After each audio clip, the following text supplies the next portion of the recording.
اللهم صل على سيدنا محمد وعلى آله وصحبه وبارك وسلم وصلوا علیہ۔ لاسٹ حلق میں ہم نے اللہ کے رسول صلی اللہ علیہ وآلہ وسلم سے پہلے کے حالات کو کور کیا، اور آپ صلی اللہ علیہ وآلہ وسلم کی برتھ کو ہم نے کور کیا لاسٹ حلقے میں، اور اسی سلسلے میں ہم نے پڑھا کہ اللہ کے رسول صلی اللہ علیہ وآلہ وسلم کی برتھ کے وقت ایک آدمی مکے میں آیا اور آپ صلی اللہ علیہ وآلہ وسلم کے بارے میں پوچھنے لگا، تو لوگوں نے بتایا کہ آپ صلی اللہ علیہ وآلہ وسلم پیدا ہوئے ہیں آج رات کو۔ تو وہ عبد المطلب کے گھر گیا، وہاں اللہ کے رسول کو دیکھا اور دیکھتے ہی بے ہوش ہو گیا، اور اس کے بعد جب ہوش آیا اس کو تو کہنے لگا کہ انتقلت النبوت من ولد اسرائیل، کہ اسرائیل کی اولاد سے اب نبوت جو ہے وہ ٹرانسفر ہو گئی ہے، موو ہو گئی ہے۔ اور اسی طرح کے بعض واقعات ہم نے پڑھے، ان میں ایک واقعہ ہم نے یہ بھی پڑھا کہ اللہ کے رسول صلی اللہ علیہ وآلہ وسلم کو نرس کیا،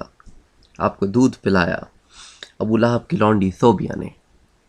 اور اسی نے دودھ پلایا آپ کے چچا کو بھی حضرت حمزہ رضی اللہ تعالی عنہ، اور اسی نے دودھ پلایا آپ کے کزن حضرت ابو سلمہ رضی اللہ تعالی عنہ۔ تو اس سے چند مسائل کا حل ہمیں پتہ چلتا ہے۔ مدنی زندگی میں اللہ کے رسول صلی اللہ علیہ وآلہ وسلم سے حضرت حمزہ کے انتقال کے بعد حضرت علی نے درخواست کی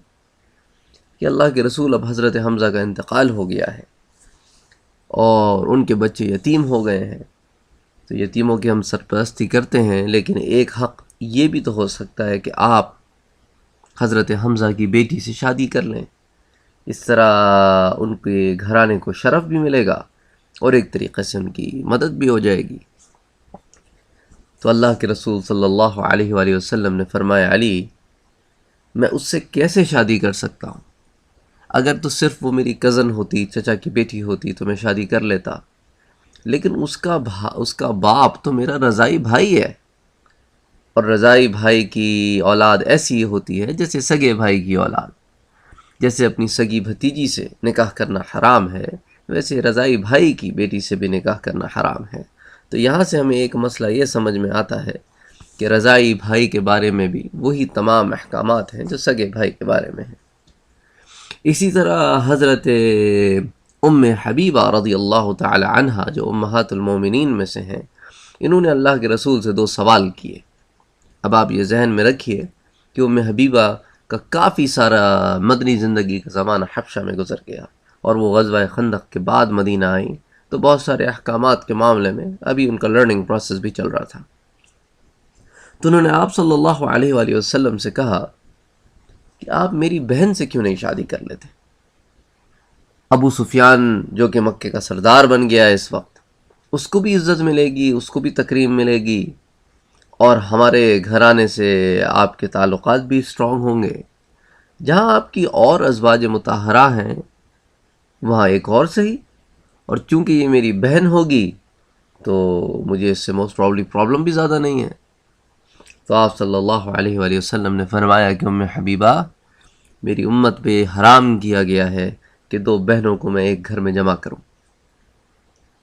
ایک ساتھ ایک گھر میں جمع نہیں کر سکتے۔ تو یہاں سے یہ مسئلہ بھی سمجھ میں آتا ہے۔ تیسرا مسئلہ جو یہاں پہ یہ سمجھ میں آتا ہے کہ ام حبیبہ رضی اللہ تعالی عنہ نے اللہ کے رسول صلی اللہ علیہ وآلہ وسلم سے کہا کہ ہم نے سنا ہے کہ آپ ام سلمہ کی بیٹی سے شادی کرنا چاہتے ہیں۔ تو آپ صلی اللہ علیہ وآلہ وسلم نے کہا کہ ام حبیبہ، اگر وہ لڑکی میری پرورش میں نہ بھی ہوتی تو بھی اس سے نکاح میرے لیے حرام تھا، کیونکہ وہ میری رضائی بھائی کی بیٹی ہے، یعنی کہ اس کا جو شوہر ہے، اس کا جو باپ ہے، وہ اور میں رضائی بھائی ہیں، جو کہ حضرت ابو سلمہ رضی اللہ تعالی عنہ تھے۔ تو یہ وہ تمام مسائل تھے جو اس ضمن میں آئے، تو میں نے سوچا کہ میں یہاں ذکر کر دوں تاکہ یہ معاملات کی ہم کو پیچھے بیک گراؤنڈ بھی پتہ چل جائے۔ تو رضائی بھائی وہ ہوتے ہیں جنہوں نے ایک عورت سے دودھ پیا ہو لیکن بایولوجیکل برادرز نہ ہو۔ تو خیر بہرحال اس کے بعد ہم آگے چلتے ہیں اپنے قصے کو لے کر، اپنے سیرت النبی کے واقعات کو لے کر، اور اس میں 2 حدیثیں پیش کرنا چاہتا ہوں کہ اللہ کے رسول صلی اللہ علیہ وآلہ وسلم نے فرمایا کہ ایک تو میرا باپ بھی ذبح کیا گیا، مطلب ذبح کرنے کے لیے لے جایا گیا اور ذبح نہ ہوا،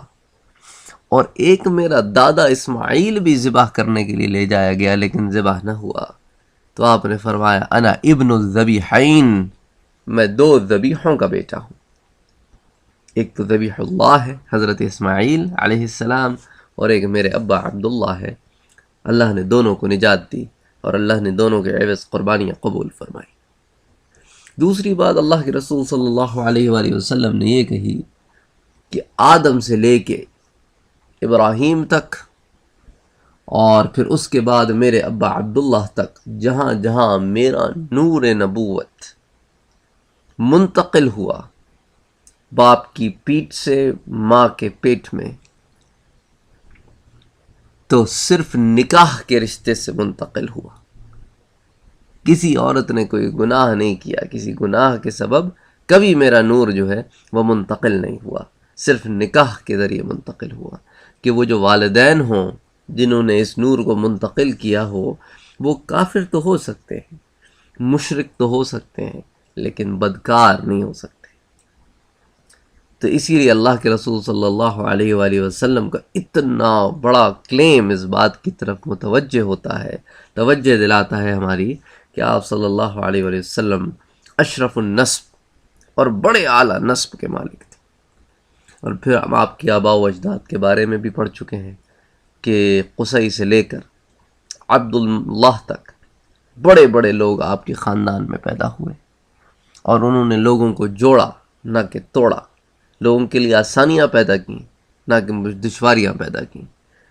تو خیر بہرحال یہ دو باتیں تھیں جو میں نے سوچا کہ رسول اکرم صلی اللہ علیہ وآلہ وسلم کی پیدائش سے متعلق ہیں، جو پچھلے درس میں ہم نے ذکر نہیں کی، تو یہاں ان کو ذکر کر دیتے ہیں۔ اب آپ صلی اللہ علیہ وآلہ وسلم کی پیدائش کے بعد کے واقعات کی طرف ہم آتے ہیں۔ عربوں میں یہ رواج ہوتا تھا کہ جو لوگ شہر میں رہتے تھے وہ اپنے بچوں کو دیہاتوں میں بھیج دیا کرتے تھے۔ دیہات میں جا کر وہ پرورش پاتے، ایک پرافزا مقام میں، ایک اچھے مقام میں، اور وہاں کی عربی زبان بھی اتنی پولوٹڈ نہیں ہوتی تھی جیسا کہ شہر کی ہوتی تھی، کہ شہر میں تو 50,000 جگہوں سے لوگ آ رہے ہیں اور ہر قسم کے الفاظ بولے جا رہے ہیں۔ تو جو گاؤں میں بچے رہتے تھے ان کی زبان بڑی صاف ستھری اور خالص ہوتی تھی، اور پھر پرورش بھی ان کی ایسی ہوتی تھی۔ تو خیر بہرحال اسی سلسلے میں حضرت حلیمہ سعدیہ کہتی ہیں کہ ہم 10 عورتیں، بنو ثقیف کی 10 عورتیں، اور یہ بنو ثقیف کہاں ہیں؟ یہ طائف کے قریب ہیں۔ تو ہم 10 عورتیں بنو ثقیف کے قبیلے بنی سعد کی، ہم نے یہ کیا کہ چلو مکے چلتے ہیں اور وہاں پر اللہ کے کرم سے کچھ ہو جائے گا۔ اس کی سب سے بڑی وجہ یہ تھی کہ یہاں پر شدید قحط پڑا ہوا تھا اور کوئی آمدنی کا ذریعہ نہیں تھا، تو انہوں نے کہا چلو اس ذریعے کو ٹرائی کرتے ہیں۔ تو یہ 10 عورتیں نکلیں، اور حضرت حلیمہ سعدیہ کہتی ہیں کہ میں اور میرے شوہر بھی نکلے، اور ہمارے پاس ایک بڑی مریل سی اونٹنی تھی اور ایک بہت ہی مریل سی گدھی تھی۔ میری اونٹنی تو چلتے چلتے بیٹھ جاتی کہ قافلے والوں کو رکنا پڑتا کہ میں ان کو پکڑ سکوں، اور اتنی بری حالت کیونکہ قحط ہے، کھانے کو نہیں ہے، پینے کو نہیں ہے، تو جانور بھی کتنا سسٹین کریں گے۔ تو خیر بہرحال وہ تو جلدی جلدی مکے پہنچ گئے اور میں آرام سے آئی کیونکہ میری سواریاں ایسی تھیں۔ تو خیر اللہ کے رسول صلی اللہ علیہ وآلہ وسلم کو ان کے دادا نے پیش کیا ان تمام عورتوں پر بھی، لیکن آپ کو کوئی لے کر نہیں گیا۔ اس کی سب سے بڑی وجہ یہ تھی کہ انہوں نے کہا کہ اس کا باپ تو ہے ہی نہیں، وہ تو یتیم ہے۔ اب یتیم کے گھر سے ہمیں کیا ملے گا؟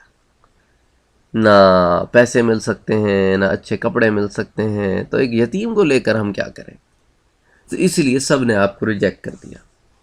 حضرت حلیمہ سعدیہ پر بھی بچہ پیش کیا گیا، لیکن آپ نے بھی نہیں لیا، اس چکر میں کہ چلو یار اچھا بھی بچہ جو ہے وہ پیش کیا گیا، بچہ کسی نے دیکھا نہیں ہے۔ حضرت حلیمہ سعدیہ کو کوئی بچہ نہ ملا، تو رات کو آپ اپنے شوہر حرث کے پاس آئیں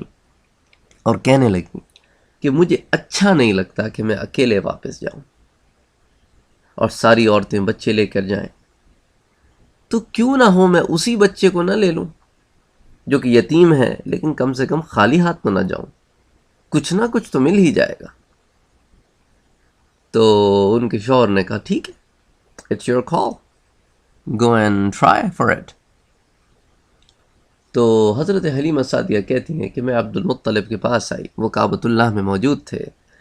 اور میں نے ان سے کہا کہ ٹھیک ہے، میں راضی ہوں اس بات پر کہ آپ کے پوتے کو میں لے جاؤں۔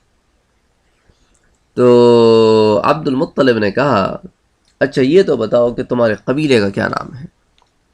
اس نے کہا بنی سعد۔ اور تمہارا کیا نام ہے؟ اس نے کہا حلیمہ۔ کہتے ہیں تمہارا قبیلہ بھی مبارک، تمہارا نام بھی پیارا، یعنی سعد خوشی اور حلیمہ حلم سے نکلا ہے۔ تو عبد المطلب خوش ہوئے اور کہتے ہیں مجھے اپنے بیٹے عبداللہ کے گھر لے گئے۔ میں عبداللہ کے گھر گئی تو وہاں پہ عبد المطلب نے مجھے اس کمرے میں لے گئے جہاں پہ اللہ کے رسول صلی اللہ علیہ وآلہ وسلم تھے، اور کہتی ہیں کہ آپ اتنا معصومیت سے سو رہے تھے کہ میرا دل نہیں چاہا کہ میں آپ کو اٹھاؤں، اور میں نے بس آپ کے سینہ مبارک پہ ایسے ہاتھ رکھا اور آپ مسکرا دیے۔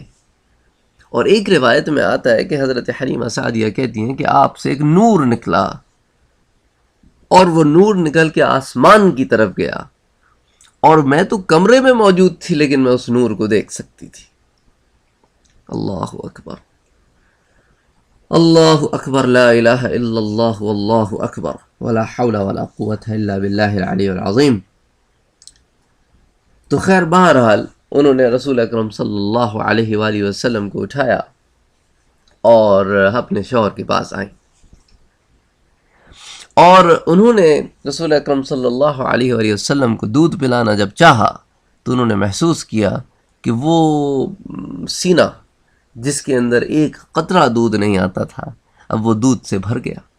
اور آپ صلی اللہ علیہ وآلہ وسلم نے نہ صرف دودھ پیا بلکہ آپ کے رضائی بھائی عبداللہ نے بھی دودھ پیا، جو اس وقت آپ صلی اللہ علیہ وسلم کی عمر کے تھے آس پاس۔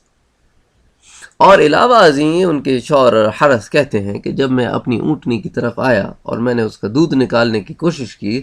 میں نے کہا چلو اب مکے میں تھوڑا سا چر لیا ہوگا تو شاید تھوڑا بہت دودھ نکل آئے، تو اس کے تو تھن بھرے ہوئے تھے۔ میں نے جو دودھ نکالا تو خیر میں نے بھی پیا، میری بیوی نے بھی پیا، اور اچھا خاصا اس کا دودھ نکلا ہے۔ اور اس کے بعد بی بی حلیمہ سعدیہ کہتی ہیں کہ میں اپنی گدھی پر سوار ہونے لگی تو میں نے دیکھا کہ گدھی جو ہے وہ کعبۃ اللہ کی طرف رخ کر کے اپنا سر جھکا رہی ہے، کہ گویا معلوم ہوتا ہے کہ کسی کی تعظیم کر رہی ہے۔ تو خیر میں اس گدھی پر بیٹھی، اونٹنی پر میرے شوہر بیٹھے، اور پھر ہم وہاں سے چلے، اور جب ہم چلنے لگے تو ہماری اونٹنی جو پہلے پیچھے رہ جایا کرتی تھی اب وہ سب سے آگے بڑھنے لگی۔ تو ہم سے بعض قافلے کے لوگ کہنے لگے کہ حلیمہ کیا یہ وہی اونٹنی ہے جس پر تم بیٹھ کر آئی تھی؟ میں نے کہا اور کیا، نہیں تو کیا میں نے کوئی نئی اونٹنی خریدی ہے مکے آ کے؟ اور وہ اتنی آگے جائے کہ ان کی اونٹنیاں پیچھے رہ جائیں، جو مریل کاہل اونٹنی ہوتی تھی وہ بھاگ رہی ہے۔ تو خیر بہرحال اللہ کے رسول صلی اللہ علیہ وآلہ وسلم جو ہے وہ بنی سعد پہنچے،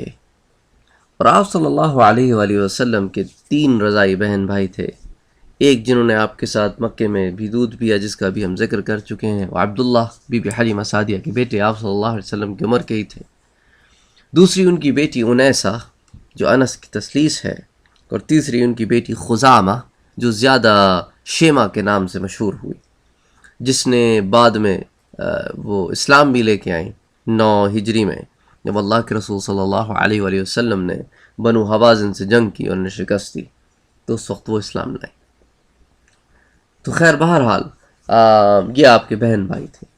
آپ صلی اللہ علیہ وآلہ وسلم جب اپنے بنو سعد میں پہنچے بی بی حلیمہ سعدیہ کے گھر، تو برکات کا نزول اسی وقت سے شروع ہو گیا۔ آپ صلی اللہ علیہ وآلہ وسلم کے قدم پڑنے سے جو برکات پیدا ہوئے، جو اللہ نے ان کو برکتیں دیں، ان میں سے ایک برکت تو یہ تھی کہ جب یہ بکریاں جایا کرتی حلیمہ سعدیہ کی، چرواہے لے کے جاتے چرانے کے لیے، اور واپس گھر آتی تو ان کے تھن بھرے ہوئے ہوتے، اور باقی لوگوں کی بکریاں ویسے ہی بھوکی آتی تو سب کہتے کہ اللہ کے بندوں اپنے چرواہوں سے کہ تم اپنی بکریاں وہاں چرانے کیوں نہیں لے کے جاتے ہو جہاں حلیمہ اپنی بکریاں لے کے جاتی ہے؟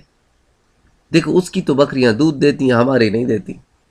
انہیں کیا پتا کہ اصل ریزن پیچھے کیا ہے۔ اسی طرح علماء اپنی کتابوں میں یہ بھی لکھتے ہیں کہ جب اللہ کے رسول صلی اللہ علیہ وآلہ وسلم گھر میں داخل ہوتے بی بی حلیمہ سعدیہ کے، تو اطراف کے تمام گھروں میں ایک مشک کی سی خوشبو محسوس ہوتی۔ اسی طرح بی بی حلیمہ سعدیہ کہتی ہیں کہ اللہ کے رسول صلی اللہ علیہ وآلہ وسلم پر روز ایک نور کا نزول ہوتا اور پھر وہ کہیں غائب ہو جاتا، لیکن روز ایک نور سا نزول ہوتا۔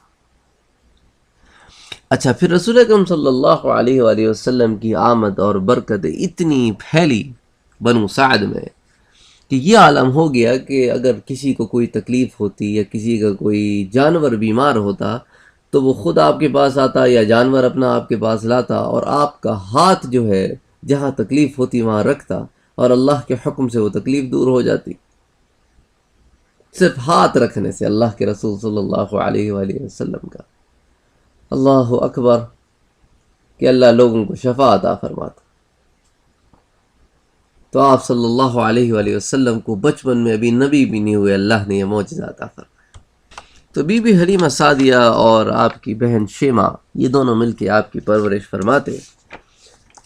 اور بی بی حلیمہ سعدیہ کہتی ہیں کہ آپ صلی اللہ علیہ وآلہ وسلم کا گروتھ ریٹ بہت تیز تھا، یعنی عام بچہ اتنی تیزی سے گرو نہیں کرتا جتنی تیزی سے آپ گرو کرتے تھے۔ ایک عام بچے کے مقابلے میں آپ زیادہ جلدی گرو کرتے تھے۔ یعنی 8 مہینے کی عمر میں وہ کہتی ہیں کہ آپ نے الفاظ پک کرنے شروع کر دیے تھے۔ 8 ماہ کا بچہ کیا ہوتا ہے، 9 ماہ کی عمر میں آپ باضابطہ بولتے، اور 10 ماہ کی عمر میں آپ کا ہینڈ اینڈ برین کوآرڈینیشن کا یہ عالم تھا کہ آپ صلی اللہ علیہ وآلہ وسلم تیر چلاتے۔ یعنی تیر چلانا کوئی آسان کام تو نہیں ہے نا کہ ایک ہاتھ سے پکڑو اور دوسرے ہاتھ سے کھینچو اور پھر تیر بھی رکھو۔ تو 10 ماہ کے بچے سے you can not expect all these things. آپ صلی اللہ علیہ وآلہ وسلم جب 2 سال کے ہوئے تو آپ اپنی عمر کے بچوں سے بہت زیادہ ذہین باتیں کیا کرتے تھے۔ آپ کبھی کسی سے نہ لڑتے، آپ ہمیشہ دائیں طرف کو پریفر کرتے، ہر کام دائیں طرف سے کرتے، یہاں تک کہ دودھ بھی دائیں طرف سے پیتے اور بائیں طرف سے دودھ نہ پیتے۔ ہر طرح سے آپ کی آمد سے برکت ہوئی گھر میں، ہر کوئی آپ سے بہت محبت کرتا۔ آپ صلی اللہ علیہ وآلہ وسلم باہر جا کے ایسے بچوں سے کھیلا نہ کرتے تھے، بلکہ اپنے بہن بھائیوں کے ساتھ وقت گزارا کرتے تھے۔ تو ایک دن بی بی حلیمہ سعدیہ کہتی ہیں میں پریشان ہوئی کہ حضرت رسول اکرم صلی اللہ علیہ وآلہ وسلم کہاں ہیں۔ تو جب میں گھر سے نکلی اور تھوڑا دور گئی تو میں نے دیکھا کہ آپ سخت دوپہر میں کھڑے ہیں اور شیمہ کے ساتھ کھیل رہے ہیں۔ تو میں نے شیمہ سے پوچھا، شیمہ یہ جو ہمارا خرچی جو تمہارا خرچی بھائی ہے، اس کو دھوپ میں لے کے نہ نکلا کرو، اس کا رنگ کالا پڑ جائے گا، یہ تو ہماری امانت ہے، یہ تو امانت ہے ہمارے پاس۔ تو شیمہ کہنے لگی کہ اماں تم فکر نہ کرو، یہ جو ہمارا خرچی بھائی ہے اس کو دھوپ ووپ نہیں لگتی، یہ جب باہر نکلتا ہے اس کے اوپر ایک بادل سایہ کیا رہتا ہے۔ تو بی بی حلیمہ سعدیہ کہتی ہیں کہ جب میں آپ کو مکے لوٹانے آئی تو یہ بات تو میں نے بھی غور کی کہ جب چلاتی دھوپ ہوتی تو ایک سایہ آپ پر رہتا، اور جب دھوپ کا وقت ختم ہو جاتا تو سایہ بھی ہٹ جاتا۔ تو آپ صلی اللہ علیہ وآلہ وسلم کی انٹیلیجنس کا ایک واقعہ یہ بھی بیان کرتے ہیں کہ آپ ابھی بہت تھوڑی سی عمر کے تھے کہ آپ نے اپنی والدہ یعنی رضائی ماں حضرت حلیمہ سعدیہ سے پوچھا کہ اماں یہ میرے بہن بھائی کہاں جاتے ہیں؟ صبح ہوتی ہے چلے جاتے ہیں، شام میں واپس آتے ہیں۔ تو انہوں نے کہا کہ بیٹا یہ بکریاں چرانے جاتے ہیں۔ تو آپ نے کہا کہ اماں میں بھی ان کے ساتھ جاؤں گا۔ تو انہوں نے کہا کہ دیکھیں آپ ہمارے پاس لائے گئے ہیں تاکہ ہم آپ کی پرورش فرمائیں، نہ کہ ہم آپ سے کام لیں۔ تو اللہ کے رسول صلی اللہ علیہ وآلہ وسلم نے اس کا جواب دیا کہ اماں مجھے یہ بات اچھی نہیں لگتی کہ میرے بھائی بہن جائیں اور اتنی محنت کریں اور میں گھر میں بیٹھوں۔ ایک 2 سال 2.5 سال 3 سال کے بچے سے آپ یہ بات ایکسپیکٹ بھی نہیں کر سکتے کہ وہ اس طرح کے خیالات رکھتا ہو، اور وہ بھی اس زمانے میں۔ لیکن اللہ کے رسول صلی اللہ علیہ وآلہ وسلم was the blessed one۔ اور آپ کی زبان کے بارے میں تو حضرت ابو بکر بھی کہتے ہیں کہ اللہ کے رسول صلی اللہ علیہ وآلہ وسلم آپ بھی قرشی ہیں اور میں بھی قرشی ہوں۔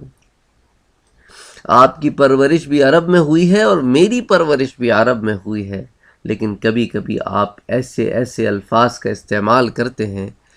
کہ ہم نے کبھی ان کو استعمال نہیں کیا ہوتا۔ تو آپ نے فرمایا کیوں نہ ہو، میں قرشی بھی ہوں اور میری پرورش بنو سعد میں ہوئی ہے۔ یعنی گویا اللہ نے اپنے رسول کے لیے الفاظ کو لپیٹ دیا تھا کہ آپ امی ہونے کے باوجود پڑھنا لکھنا نہیں جانتے تھے، لیکن فصاحت و بلاغت کا یہ عالم تھا کہ بڑی بڑی باتیں چھوٹے سے چھوٹے جملوں میں کر دیتے تھے۔ تو خیر بہرحال جب آپ تھوڑے بڑے ہوئے اور رضاعت کا وقت ختم ہوا تو حلیمہ سعدیہ آپ کو لے آئیں مکہ مکرمہ، لیکن ان کو یہ کھٹکا تھا کہ آپ صلی اللہ علیہ وآلہ وسلم کے جانے کی وجہ سے ہمارے گھر کی برکتیں چلی جائیں گی۔ تو انہوں نے بی بی آمنہ سے ریکویسٹ کی کہ دیکھیں مکہ مکرمہ میں وبا پھیلی ہوئی ہے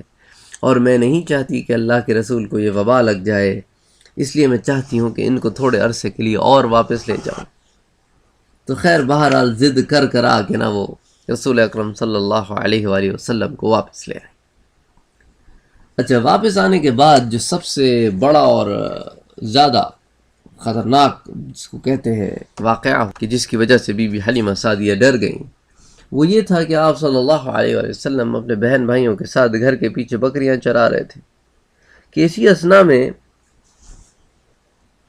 آپ کا بھائی جو ہے وہ بھاگتا ہوا آیا اپنے ماں باپ کی طرف، وہ کہنے لگا کہ اماں اماں ہمارے قرشی بھائی کو کوئی لے گیا۔ تو بی بی حلیمہ سعدیہ کہتی ہیں میں دوڑی، میرے شوہر دوڑے، ہم نے خوب شور شرابہ کرنا شروع کیا کہ میکسیمم لوگوں کو اکٹھا کریں، اور ہم بھاگتے بھاگتے وہاں پہنچے تو ہم نے دیکھا کہ اللہ کے رسول صلی اللہ علیہ وآلہ وسلم جو ہے وہ چراگاہ کے اینڈ میں ایک چھوٹا سا ٹیلا تھا اور اس پہ ایک درخت تھا،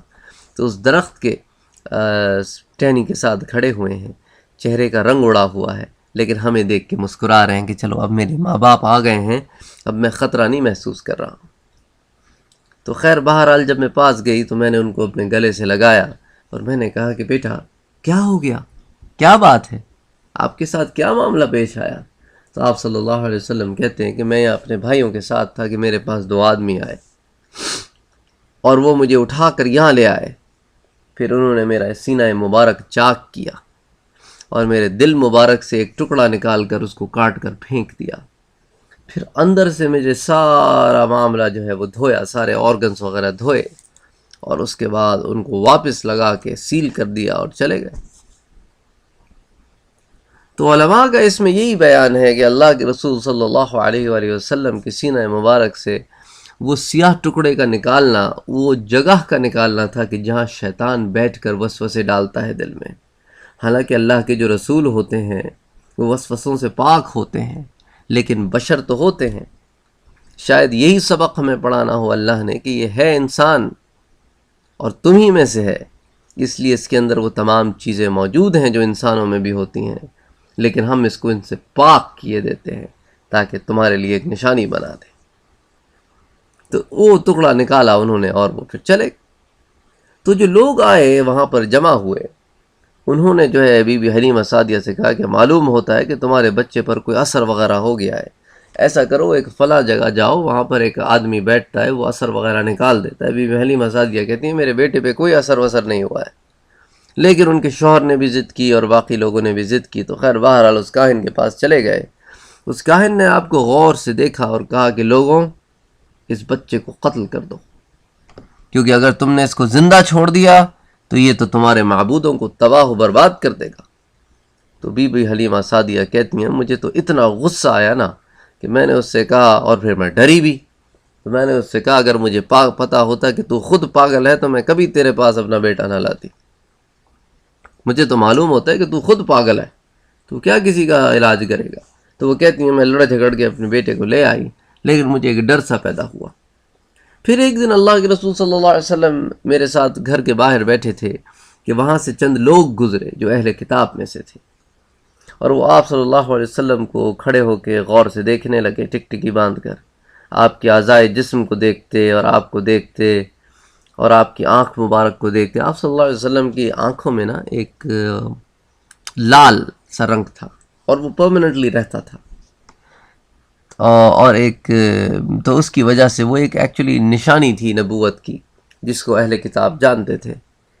تو انہوں نے جو ہے نا بڑی غور سے دیکھا اور کہنے لگے کہ اس کی آنکھوں میں کوئی تکلیف ہے؟ بی بی حلیمہ سعدیہ کہتی ہے کہ نہیں، اس کی آنکھوں میں کوئی تکلیف نہیں ہے، اس کی آنکھیں ایسی ہی رہتی ہیں، تھوڑی سی لال لال سی رہتی ہیں۔ اس نے کہا اچھا تو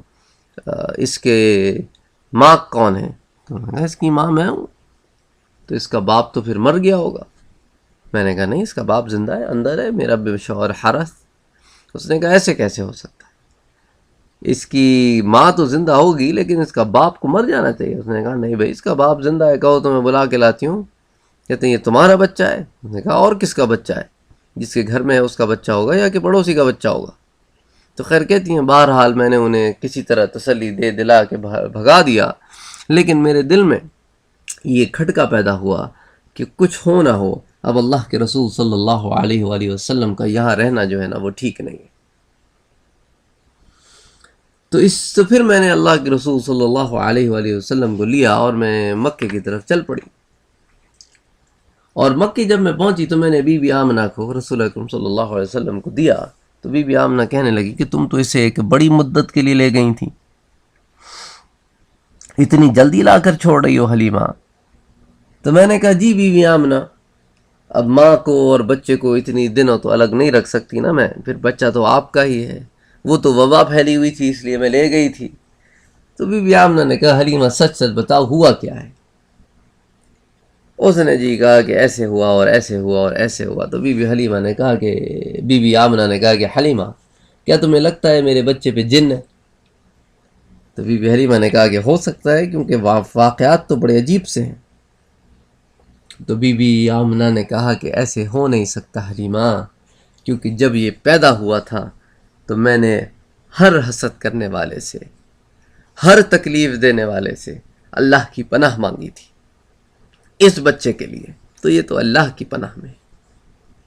اس کو کون نقصان پہنچا سکتا ہے؟ پھر بی بی آمنہ کے پاس ہی آپ رہے، یہاں تک کہ بی بی آمنہ آپ کو 6 برس کی عمر میں مدینے لے گئیں تاکہ آپ اپنے رشتہ دار بنو نجار سے مل لیں۔ تو آپ صلی اللہ علیہ وآلہ وسلم مدینے میں جہاں پھرتے لوگوں کو بڑی حیرت ہوتی، اور یہود تو وہاں کافی عرصے سے آباد تھے، وہ آ کے آپ کو دیکھتے اور بڑی حیرانی سے دیکھتے، پھر آپ کے باقی معجزات کے آپ پر سایہ ہونا اور یہ تمام چیزیں بھی لوگ دیکھتے۔ تو بی بی آمنہ کو ایک تشویش ہوئی کہ کہیں یہ میرے بیٹے کو نقصان نہ پہنچائیں، تو وہ جلدی وہاں سے نکل آئیں، اور ساتھ ایمن بھی تھیں۔ اور وہ جب سفر کر رہی تھیں مدینے کی طرف تو ابوا کے مقام پر وہ سخت بیمار ہو گئیں، اور وہیں ان کا انتقال ہوا اور وہیں ان کو دفنایا گیا ابوا کے مقام پر۔ یہ مدینے سے مکے آتے ہوئے راستے میں پڑتا ہے، کچی سڑک ہے، کوئی زیادہ پکی سڑک نہیں ہے ابوا تک جانے کے لیے، لیکن یہ ہے کہ آف کورس وقت کے ساتھ ساتھ وہ سڑک بہت پکی بھی ہو جائے گی۔ تو خیر بہرحال اللہ کے رسول صلی اللہ علیہ وآلہ وسلم ایمن کے ساتھ واپس آ گئے مکہ مکرمہ، اور آپ اب اپنے دادا عبد المطلب کی سرپرستی میں تھے، لیکن آپ صلی اللہ علیہ وآلہ وسلم رہتے بی بی حلیمہ بی بی ایمن کے ساتھ ہی تھے، کہ وہ بیسکلی اپنے گھر میں رہتے، اور ان کے دادا نے ایمن کو آپ کی گارڈین شپ کے لیے رکھ لیا تھا، کیونکہ وہ عبداللہ کی چھوڑی ہوئی ترکے میں لونڈی بھی تھیں، تو آزاد تو تھی نہیں، غلام تھیں، تو بس وہ ان کا کام یہ تھا کہ اللہ کے رسول صلی اللہ علیہ وآلہ وسلم کو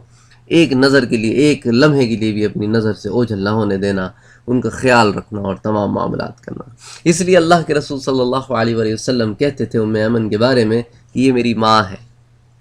اور یہی وجہ تھی کہ ایک دن مدنی زندگی میں اللہ کے رسول صلی اللہ علیہ وسلم پانی پی رہے تھے،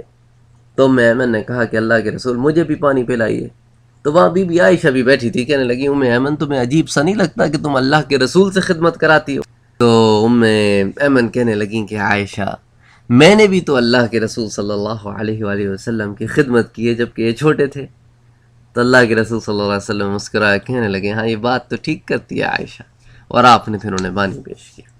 تو خیر یہ بہرحال وہ واقعات تھے جو آپ صلی اللہ علیہ وآلہ وسلم کی پیدائش سے لے کر آپ کی والدہ ماجدہ کے انتقال تک کے واقعات تھے۔ پھر انشاءاللہ آئندہ مجالس میں ہم اللہ کے رسول صلی اللہ علیہ وآلہ وسلم کی ابو طالب عبد المطلب کی کفالت کا زمانہ ذکر کریں گے۔ پھر ابو طالب کی کفالت کا زمانہ ذکر کریں گے۔ وما علینا الا البلاغ۔ اللہم صلی علی سیدنا محمد۔